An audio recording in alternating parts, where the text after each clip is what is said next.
खराब हो चुके इलेक्ट्रॉनिक उपकरण।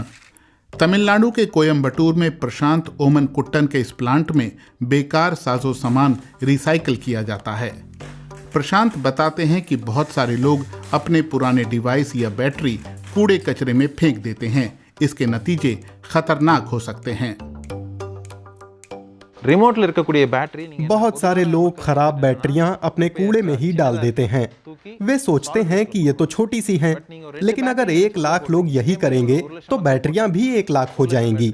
अगर ये बैटरियां कचरे के ढेर तक पहुंची तो भूजल और उपजाऊ जमीन को प्रदूषित करेंगी और आखिरकार उस जमीन पर उगाए जाने वाले खाने में मिल जाएंगी।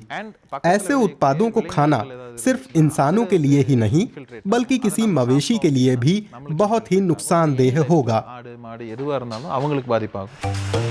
भारत में सबसे तेजी से फैलते कचरे में ई कचरा भी शामिल है। ग्लोबल ई वेस्ट मॉनिटर के ताज़ा आंकड़ों के मुताबिक 2019 में दुनिया भर में 5 करोड़ 30 लाख टन ई वेस्ट फेंका गया। इसमें भारत की हिस्सेदारी 30 लाख टन से ज्यादा की है। ये मात्रा बढ़नी तय है क्योंकि नए उत्पाद बाजार में आते रहते हैं और उनके इस्तेमाल की मियाद बहुत छोटी होती है। हर साल इलेक्ट्रॉनिक उपकरणों की मांग बढ़ जाती है। पहले आप एक उपकरण को कम से कम 5 से 10 साल चला सकते थे, लेकिन इन दिनों ये 1 साल में ही बैठ जाता है। ई वेस्ट की मुख्य वजह यही है। तो फेंके गए उपकरणों के विशाल पहाड़ का क्या करें?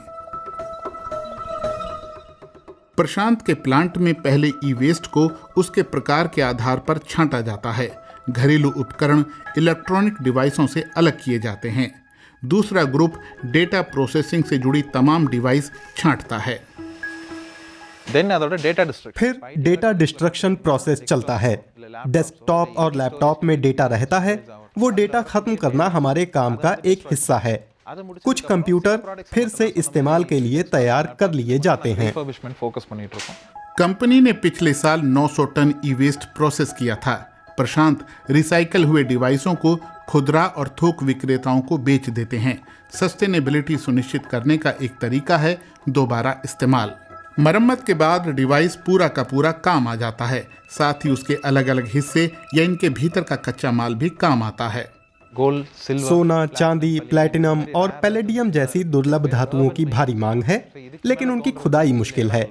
ये जरूरत पूरी करने के लिए हम अर्बन माइनिंग करते हैं, यानी उन धातुओं को हम इस कचरे से निकालकर वापस बाजार में ले आते हैं।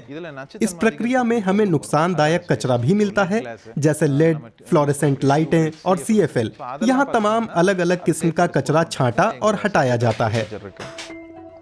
भारत में इलेक्ट्रॉनिक उत्पादों के निर्माताओं पर सख्ती की गई है। अब उपकरण लंबे चलने चाहिए, लेकिन ई कचरे का पहाड़ कम करने के लिए ऐसी जानकार कंपनियों की जरूरत है जैसी प्रशांत चला रहे हैं।